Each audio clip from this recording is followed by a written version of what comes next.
Friends, a very good morning and welcome back to this YouTube channel. तो दोस्तों, आज हम बात करने वाले हैं एक ऐसे फार्मा स्टॉक की जिसने अपने लेटेस्ट क्वार्टरली रिजल्ट के बाद मार्केट में एक धमाका कर दिया है। पिछले एक महीने में लगभग 23% की रैली से स्टॉक अपने ऑल टाइम हाई के आसपास ट्रेड कर रहे हैं। तो बिल्कुल सही पहचाना आपने। आज हम बात करेंगे डिवीज़ लैबोरेटरीज़ के बारे में। तो सवाल ये रहेगा कि डिवीज़ लैबोरेटरीज़ के जो रिज़ल्ट आए हैं उसकी वजह से जो 23% का जो धमाका आया है, तो क्या हमें अभी स्टॉक में बाय करना चाहिए या फिर एक छोटे से करेक्शन का वेट करना चाहिए।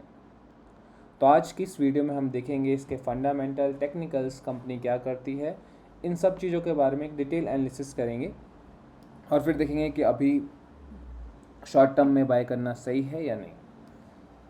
तो अगर आप देखोगे तो डीवी लैब ने पिछले एक महीने में 23% की रैली कर दी है।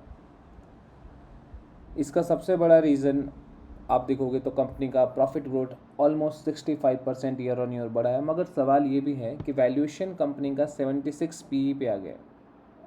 तो क्या अभी इसको बाय करना सही रहेगा या फिर एक करेक्शन का वेट कर सकते हैं। तो चलिए शुरू करते हैं। सबसे पहले हम देखते हैं कि डीवी लैब्स कंपनी करती क्या है। तो डीवी लैब्स इंडिया की सबसे बड़ी एपीआई यानी कि एक्टिव फार्मास्यूटिकल्स इंग्रेडिएंट्स मैन्युफैक्चर में से एक है।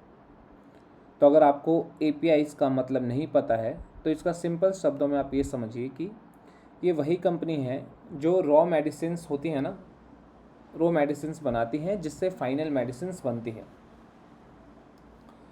इसके अलावा कंपनी कस्टम सिंथेटिक्स यानी कि सीडीएमओ में भी ग्लोबल लीडर है, जहाँ पर कंपनी क्या करती है, जो भी बहुत बड़े बड़े दुनिया के फार्मास्यूटिकल्स कंपनीज है उसके लिए ड्रग्स और इंग्रेडिएंट्स का काम करती है।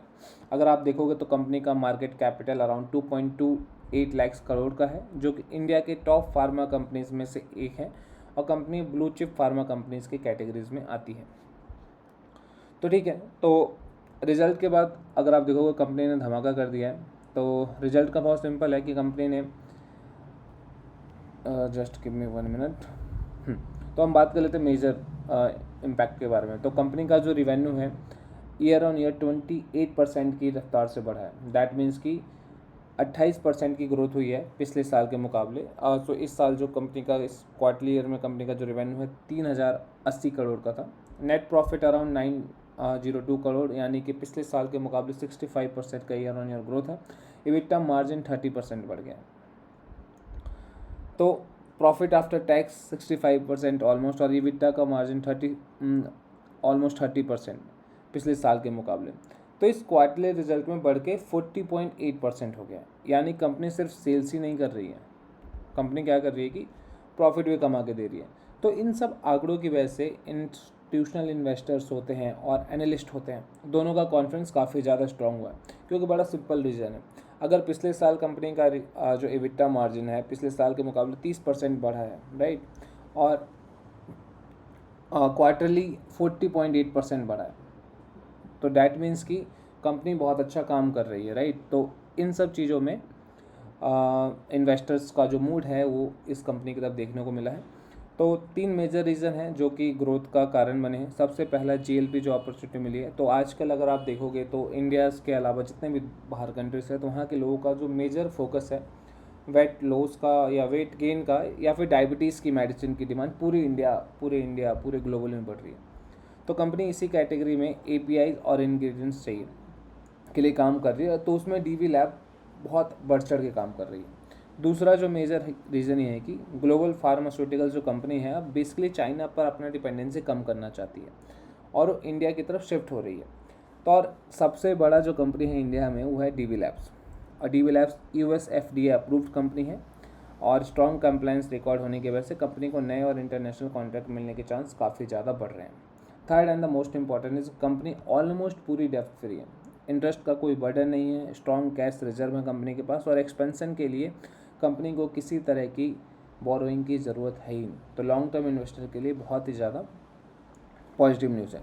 तो अभी जस्ट हमने वही बात करी कि वेट लॉस ये सारी चीज़ों का डिमांड बढ़ता जा रहा है, तो कंपनी के लिए अच्छी न्यूज़ है और डेब्ट फ्री कंपनी है, कैश रिजर्व बहुत अच्छा खासा कंपनी के पास है। तो हम बात कर लेते हैं कि जब इतनी सारी चीज़ें अच्छी हैं तो डेफिनेटली कुछ ना कुछ रिस्क हो सकता है, जो हमने पहले स्लाइड में देखा था कि कंपनी अराउंड 76 पी पे ट्रेड कर रहा है। इसका मतलब क्या है? तो अगर आप देखो, सबसे पहला जो रिस्क नंबर ये है कि वैल्यूएशन। तो स्टॉक अभी लगभग 76 टाइम पी पर ट्रेड कर रहा है, यानी मार्केट ऑलरेडी फ्यूचर ग्रोथ का काफ़ी हिस्सा का प्राइस इंक्लूड कर चुका है। तो अगर किसी क्वार्टर में रिजल्ट एक्सपेक्टेशन से थोड़े से भी वीक आएंगे ना, तो शॉर्ट टर्म में करेक्शन देखने को मिल सकता है। और जो दूसरा रिस्क है रॉ मटेरियल प्राइजेस का, जो अगर आप देखोगे यूएसडी इंडिया आईएनआर का जो प्राइस है वो बढ़ रहा है, राइट। तो इन सब से जो भी रॉ मटेरियल्स का प्राइस है इम्पैक्ट होता है, वो कभी कहीं ना कहीं कंपनी के मार्जिन को डायरेक्टली इफेक्ट कर सकता है। तो ये दो अभी तो रीज़न है। तो हम बात कर लेते हैं टेक्निकल एनालिसिस के बारे में।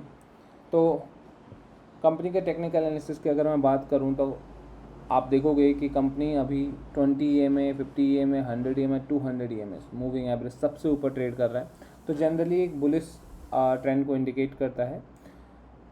अभी कंपनी का जो रेजिस्टेंस है 8800 के आसपास है। अगर इसके ऊपर इसको ब्रेकआउट करता है तो 9200 के आसपास जा सकता है। मगर अगर इस पर करेक्शन आता है तो पहला सपोर्ट 8100 और जो दूसरा सपोर्ट है 7600 है, उसको ब्रेक करने को 7100 का एक सपोर्ट देखने को मिल सकता है। अगर आप देखोगे तो यहाँ से अगर ये ब्रेकआउट करता है तो 7600 के आसपास आ सकता है, उसके बाद फिर 7100 जहाँ पे एक बाइंग देखने को मिल सकती है। तो सवाल ये है कि जब सारी चीज़ें अच्छी है तो हमें बाई करना चाहिए या वेट करना चाहिए। सिंपल ये है कि कंपनी पिछले एक महीने में बहुत अच्छा रिटर्न दे चुकी है, राइट। 21% की तेज़ी दिखा चुके हैं। तो अभी फ्रेश एंट्री लेना मेरे हिसाब से, मेरे एनालिसिस के हिसाब से सही नहीं है।